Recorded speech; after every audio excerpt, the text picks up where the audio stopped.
Check it out now. Even in fashion, I'll up it in traffic. Holy! Now, true designer demon. Now, ladies and gentlemen, K Flock, he's a upcoming drill rapper out of the Bronx. Okay, if you don't know, pretty much, he's arrested for murder in broad daylight.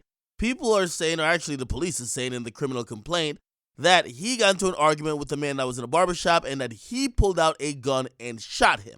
Okay, now, a lot of people were saying, well, how do people even know this is him? He had a mask on, at least that person in the video had a mask on, and obviously the police felt they had enough probable cause to issue an arrest warrant. Now, this is what we're finding out, okay? Allegedly, there's some DNA/fingerprint evidence that is going to be in this case, and what happened is that after the shooting, there was communication between, obviously, people who either saw or heard, and they called the cops, okay? The precinct isn't that far away from where this happened. So the police was trying to apprehend or respond to the shooting, and apparently K Flock started running, okay? Now, the same while he started to run, clearly the cop know you're looking for an active shooter, and it will be very clear if someone has a gun in their hand.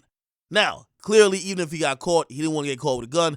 They're saying that he got rid of the gun by throwing it away, and that gun was later found. The gun was found with his prints on it, okay? Now, he was recently transferred to Rikers Island, the West facility, for inmates with contagious diseases.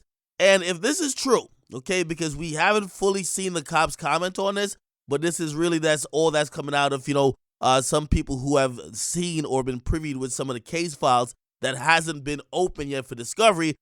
If police has K Flock's fingerprints on it, clearly it's another reason to say he did the shoot. Now, I don't think the fingerprints is what's going to make him get off or the thing that be like, oh, he's definitely done.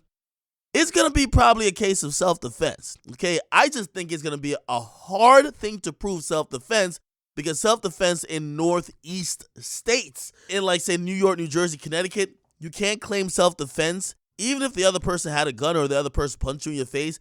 As soon as the other person turns their back, and here's the thing, it said that the guy got shot in the back. As soon as the person turns their back and is walking away or is retreating, if they're no longer a threat, you are not using self-defense. This is not in Florida and other places where if somebody started the problem, you can end it. Once they are no longer a threat, you cannot chase, you cannot pursue, and you could definitely not kill. So we'll figure out what's going to happen. Recently, I've been actually listening to some of the songs by this guy. Again, I like the samples coming from this Bronx drill movement, but I'm going to be honest with you, man. The power of the tongue and the amount of death and violence they talk about, you can't be shocked by any of these outcomes when, these things happen in the streets. So I'll keep you guys updated with more info, but K Flock, allegedly his DNA and fingerprints were found on the murder weapon that was tossed during a foot chase. What do you guys think about this? I don't know what's going to happen, but we'll find out next.